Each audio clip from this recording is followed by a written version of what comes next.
Hello, everyone. Happy to be here again for the second episode of our Sustainable Finance Explained sessions. Joining me today is Claire. I'm very happy that she's here with us. She's the co founder and impact and ESG manager at Blume Equity. Claire, welcome. If you can give a few words about yourself and your role at Blume Equity. Great, and nice to be here joining you today. Clare Murray, I am a co-founder of Blume Equity. Blume Equity is a growth equity fund investing into climate tech opportunities across Europe. We are a pan-European strategy with offices in Amsterdam and London. I'm Amsterdam based despite my American accent.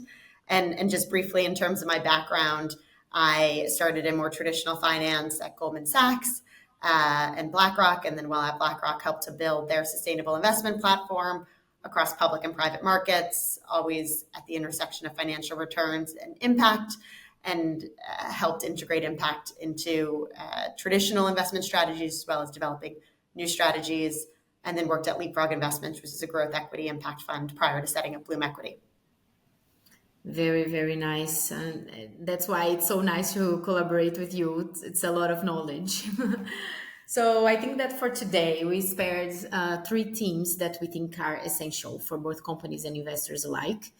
The first one is how it works to manage a sustainability focused fund. Second one, how sustainability integration into investment decision processes look like. And third one, the sustainability reporting for funds and actually how we collaborated in the past before. So without further ado, I'll just fire up my burning questions to you, Claire. What's Bloom Equity all about? Absolutely. So it was founded by three female co-founders, Michelle, Eleanor, and myself. We come from traditional investing as well as have complementary backgrounds with sustainability, and felt there was a market opportunity in Europe to build a fund where sustainability and financial returns go hand in hand, and in fact accelerate the flywheel versus detract. And we felt that this was particularly an exciting opportunity at the growth stage. So companies that are scaling up, tackling various climate related challenges and providing solutions. And so we built and launched Bloom to support the companies, both with capital as well as our expertise on these scale up journeys.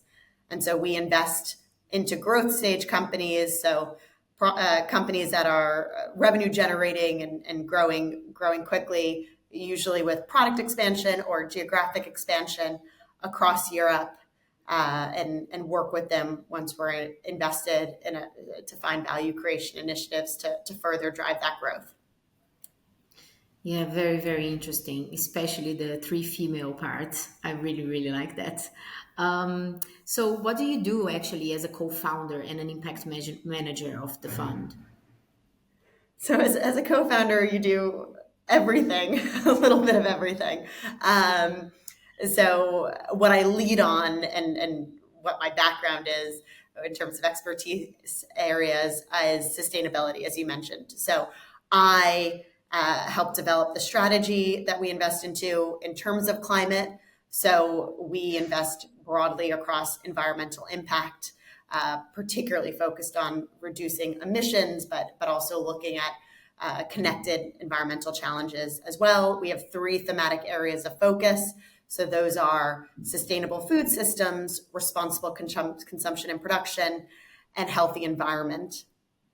And what I do is not only once we develop the strategy is then help identify companies that are operating within the space that we're interested in, and assessing their impact. So during diligence, understanding what is the additionality of the company, what is the quantum of their impact, what are risks to that impact thesis, and then once we invest, how do we help grow that impact over the course of our investment period? And it sounds like we'll get to this at a later question, and then solidify that impact So it's core to the company when we go to exit, to ensure that that impact remains. Yeah, that's very interesting. And like, why should a company seek a sustainable fund like yours for their fundraising, for example? Yeah, and that's one reason we set up a new fund versus doing a platform extension at a larger, more traditional fund. We felt as co-founders it's incredibly important to build a strategy that has an integrated investment process with profit and purpose. So inherent to our process, and again integrated, is that it is not assessing the sustainability side, is not a check the box exercise at the end or an ESG tick box exercise. It is identifying companies that as part of their core operations are within our thesis around climate, and then working with those companies, thinking about traditional scale up value creation support as well as sustainability support. So for a company, I think there's a few reasons why it is interesting and a differentiator to work with an impact firm. One is that they understand the importance of it in a way that a traditional firm just may not. And that is really important to founders because these companies we invest into are still often founder led, and they started these companies to not only create a market opportunity for themselves, but to address environmental challenge. And most of them are or all of them that we've invested into at least, are very mission oriented and want aligned investors.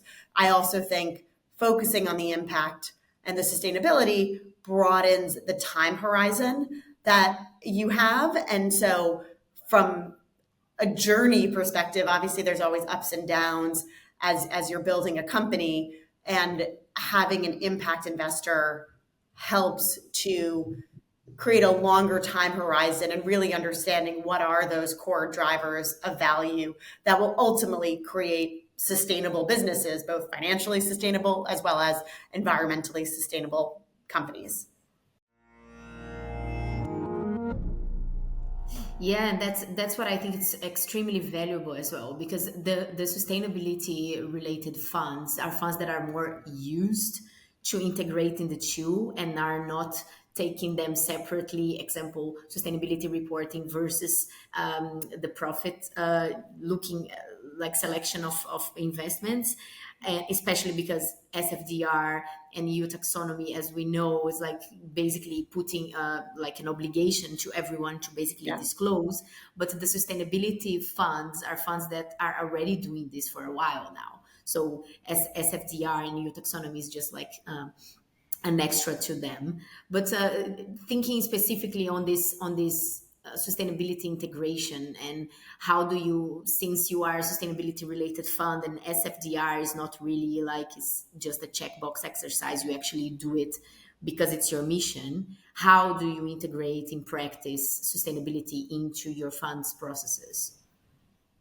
So we do this from our sourcing mechanisms. When we're investing in a company, we invest into what we call inherently impactful companies. So this is companies that part of their core operation, so the products and service they offer, are tackling a climate challenge. And why this is so important is that it links financial growth with further impact. So as these companies grow, given we invest at the scale up stage, there isn't a tension or a trade-off between the financial side and the impact. So ultimately, as the companies we've invested into continue to grow, we then can accelerate that flywheel of impact even more. And so when we think about integration, it's assessing what that impact is from day one. It's understanding the materiality of that impact. So what happens with that company, or what happens to that industry if the company we invest into isn't there?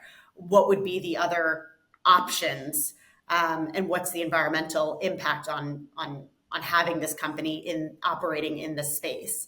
So that's how we think about it from an assessment perspective. And then again, we work with the companies in a hands-on way, and we have a playbook related to sustainability that we work with the companies on. Every company is at a different stage of their impact journey. And so, sometimes it's as basic, quote unquote, as identifying what are the right KPIs to be tracking on the impact side, and we incorporate that into board reporting.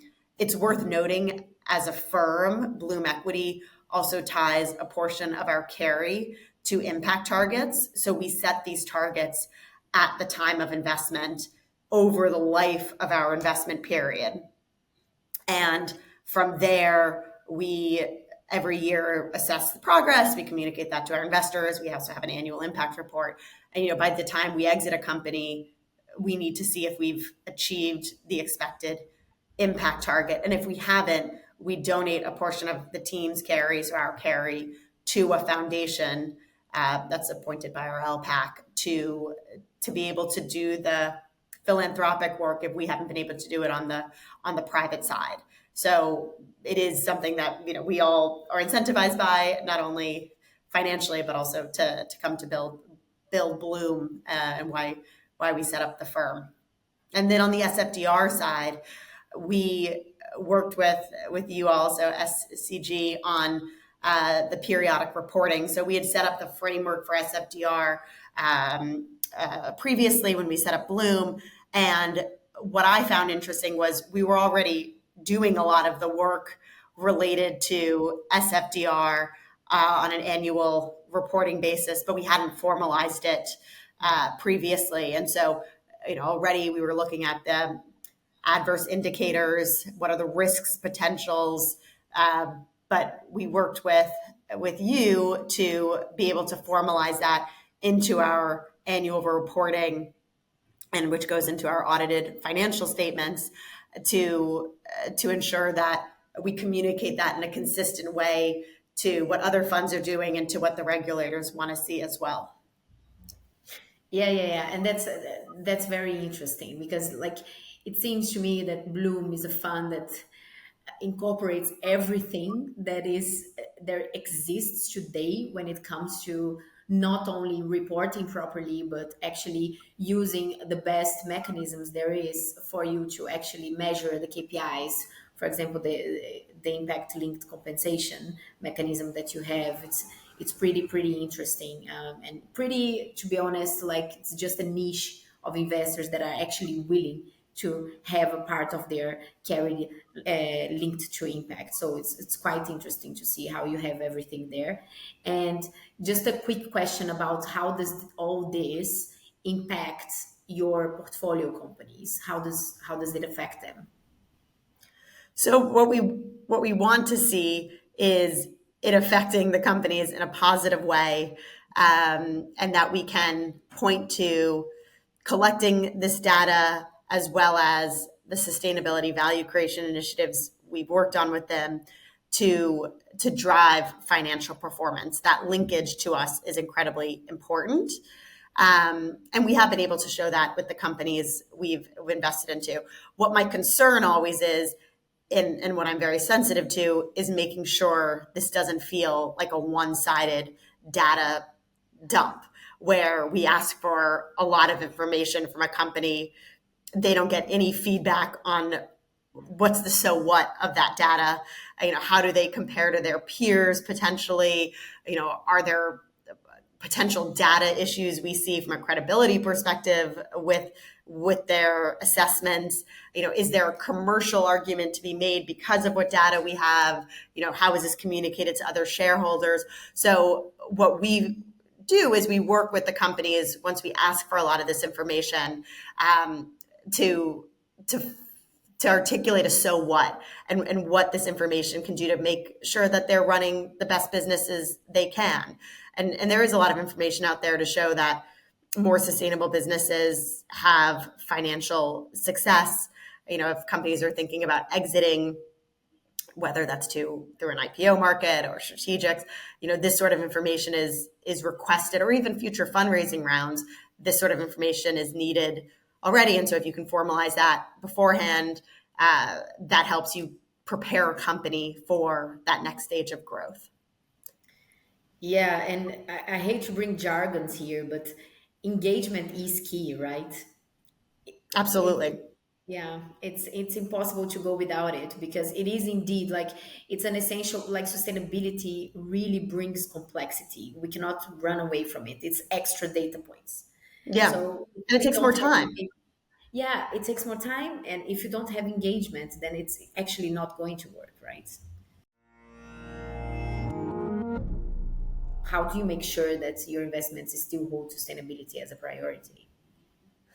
So I think we have an easier job compared to earlier stage funds where the companies are that they invest into are pre-product market fit, huge impact potential, but the company will pivot potentially a couple of times prior to finding their niche. When we invest, the company has proven product market fit. Again, that impact needs to be established and material at the time of our investment. So we wouldn't invest in a company, for instance, that is launching a new product line that tackles climate challenges. It needs to be part of the core business already. So we can underwrite what that impact is. And then what we do is we assess what's that materiality of it, how do we grow that impact, whether it's expanding the customer base, whether it's expanding products, whether it's expanding into new geographies, and we work with the companies throughout this. Often senior management has appointed someone. There's a sustainability head within those companies we invest into, or it is one of the C-suite individuals who takes this on, that becomes our day-to-day person. And then ultimately what we see and this is quite promising, is that there becomes committees within the companies that we work with, and that really becomes a cross-cutting part of the organization, across the organization, to come in and engage with us on various initiatives that we're working on. Very, very interesting. I'm actually going to make a very good note on these committees, because it's actually something interesting, because indeed it can go throughout many different sectors in the company. Very nice. No, but just And as a fund, we don't want impact to only sit with me. So the investment team is that's working on the day to day of the business. If someone else is on the board of the company, they need to be able to represent Blume fully. And so that is again integrated across both the financial side and the impact side. So we want that to be across Blume, and we also want that to be a core principle across the companies we invest into. And we do see it as a talent engagement mechanism where people are keen to get involved on this work stream anyways. now, very, very nice. And do you think all this also helps, talking about reporting now, like how do you manage the sustainability data collection for your investments? I mean, I think there still is some hesitancy with companies on how much of a data burden this is. And it is. I mean, it takes time, and these are companies that are growing quickly, are opportunity rich, resource constrained, and so again, it's important to engage not only with the companies but with also the other investors. So almost always there's another impact investor or traditional investor that now needs to report on SFDR, et cetera. And we work with them, with the other investors, to align on what we're asking the companies for, so that these companies do not have 7 different ESG tools providers that they need to be uploading their information to separately. Like, we try to get that information that they've shared with one, and then the other investors will upload it themselves, so it becomes less of a burden on the company. So I do think there's engagement both with the companies on why this is important, and it's both the carrot and the stick. So the stick is regulatory wise, they need to be doing this. As the companies grow, these burdens will only become more and more. And then there's the carrot, where if you position yourself accurately and with this sustainability lens in a credible way, there are commercial upside for doing so. And then there's engagement with the other firms and investors around the tables to ensure you're not creating additional layers of reporting requirements, and you can streamline it as much as possible. Yes, super interesting. And indeed, like it's smart to really talk with each other, especially in the sector and the size that you are as a fund, and working with co-investors on streamlining the reporting, because indeed, otherwise it really becomes impractical for these companies. And I can imagine that the tools definitely help. And I would dare to say that maybe not yet, but SFDR will indeed play a role in the medium to long run. The way I see it is that right now, SFDR gives still like a lot of freedom to fund managers to define what are their KPIs and etc., especially on the positive side. But I do think that given the market position on SFDR, that SFDR will change to become more strict and more stringent when it comes to the data collection, which will help on the on the investor side. And again, I agree with you when you say that whenever the companies are growing, because then they will be subject to CSRD. So then CSRD is Yes. aligned with SFTR, and then at the end, regulation will help to standardize things. But indeed, it takes time. Yeah, still on the topic of reporting, and my last question to you again. Great that you have like good synergies with your co-investors, but you still have to do your report. That it's your own reporting every year, right? So after all the data is collected, like what are the next steps for you to ensure a transparent report? Yeah, and so that's something when we come into an investment, and so I'm taking a step back, and then I'll answer your question directly. When we are the new investors into a round, we often lead or co-lead a round. Will request the reporting requirements from other investors, and to the extent we can leverage the same ones, sometimes we'll add one or two, or we'll tweak methodologies. We will do that again to streamline reporting requirements. So that's how we hopefully reduce the burden and also allow better alignment with the other shareholders. Then we work with the companies and we agree up front. I mean, it's so much of this is just being transparent about what is needed and by when. We agree with the companies on when we need information. So is it quarterly? Is it annually? What time of year, et cetera. And so we gather that information and then we put it together ourselves. This year, we worked with Sustainable Capital Group, so with you as the point person on consolidating and formalizing that process. And it was a really good experience because it allowed me to have a sparring partner of someone who sees and works with a number of other impact funds to ensure that we are doing the best practices, if there's anything that we should be improving on.